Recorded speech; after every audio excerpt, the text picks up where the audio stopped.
Color grading is something that a lot of filmmakers struggle with. Thankfully, our regular Cinema 5D contributor Ollie Kenchington is a professional colorist, and he has worked on a new 7.5-hour course for MZ about mastering color.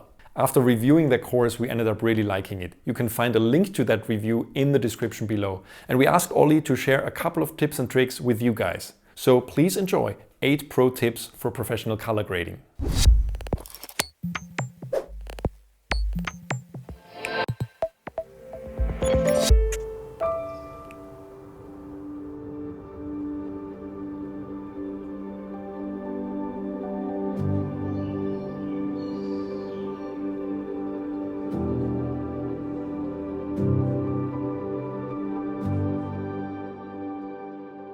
Colorists spend day in and day out making detailed technical assessments of imagery, and as such they need an environment in which they can trust their eyes to judge colours accurately and to not be fooled by simple things that can trip them up, like walls being the wrong colour or lights being the wrong colour.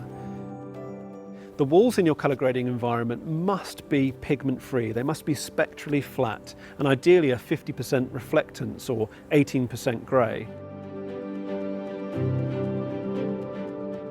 Once you've got your grading suite set up, one of the first and most important jobs that you should do is calibrate all of your monitors, anything that you're going to be looking at. I'm going to set the probe up here, I'll do that in a minute. I'll put the probe up there, I click start measurement, and then off it goes. It will send the test pattern via Resolve to the monitor, and it will do exactly the same process that we've just looked at with the built-in monitor.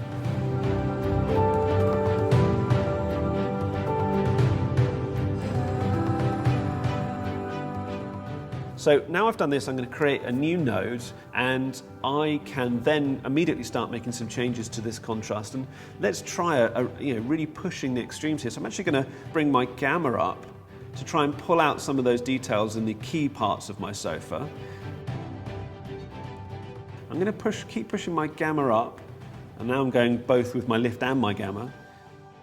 Some of the highlights have started to clip, so I'm just bringing that back down a tiny bit. But that's quite a distinctly different look.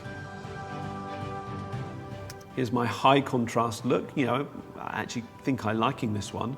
And then if I go to my low contrast, very different.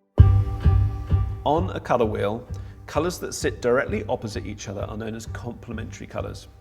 Now that doesn't mean that they always work well and play well together and they're best buddies. It's more, I think I said in directing colour, it's a bit more like Luke Skywalker and Darth Vader. They're bringing balance to the Force. And what that means is that if I go one way or the other towards these complementary colours, I'm shifting the balance. So if we look at a colour wheel, directly opposite blue, we find yellow. If I move perfectly towards yellow, I should see my green channel completely static, and I should see my red channel coming up to meet it and my blue channel coming down away. So it's literally like a seesaw. I'm redistributing the balance of the image in terms of the colour spread.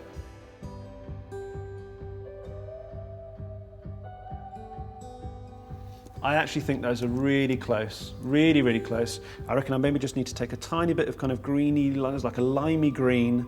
So let's just push slightly more towards like a purple in the highlights of the Canon. I think we should get a little kind of straw poll. So this is your FS7. This is my Canon C200. I think actually as I'm looking at it now, I think I need a little bit more rich contrast here. Just going to bring the gamma just down ever so slightly. A little bit more. Canon? Come on. It's pretty good. It's pretty close.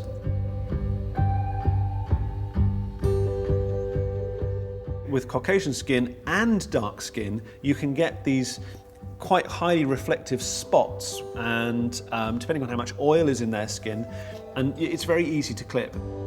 With my selection on just those brightest areas, what I can do is I can just say, well look, there might be a bit of clipping there, but I can push in a bit of colour, so I can literally tint it with a kind of a skin colour. So even though it's still clipped, it will have the hue, at least, the colour of the skin that's with it. And there's data there, there is detail there, but it just looks like it's flared off. And it can be a really quick way of just key to select that area, push a little tint into it that matches the surrounding skin tone, and you can actually sometimes get away with a rather convincing fake skin to recover what otherwise would have looked like a sort of nasty clipped area of their skin. So that's another trick to kind of allow you to recover what could be potentially a lost shot.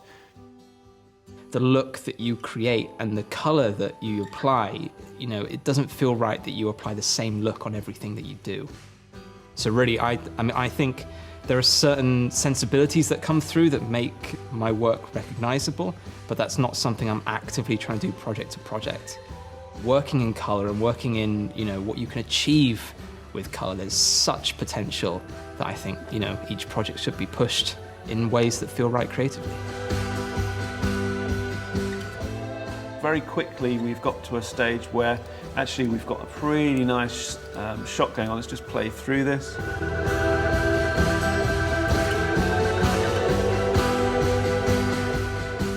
That grain's great, particularly in those kind of mid-tone areas. So on the skin, on the shirt, on the kind of the window frame behind him, that's working really nicely. I love the rich blue that it's got out in the sky, and I'm really happy with that. Very slightly, I'll tell you what I might do, is I might just come back to my shadow amount and just pull it just a tiny bit more teal in those shadows, about sort of there, maybe a little bit more saturation as well. Actually somewhere around about there is quite nice. That's a huge difference.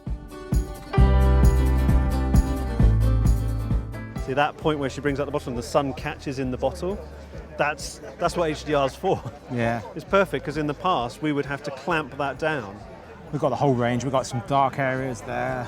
This is really bright. This is a perfect HDR shot. That's really cool when those girls jump behind her as well. I know, yeah. I was all directed.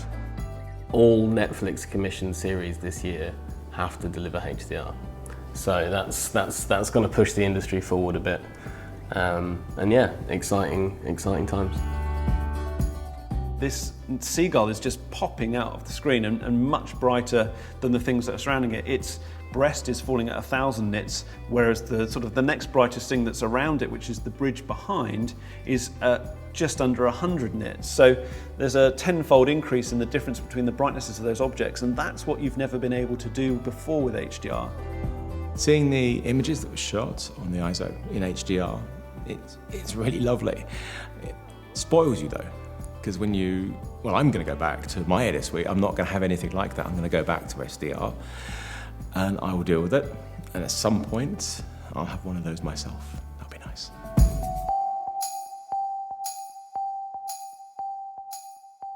If you liked what you saw, click on the links below to head over to MZ to buy the entire course.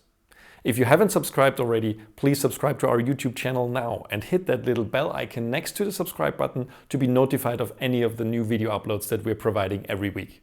See you soon, and thanks for watching.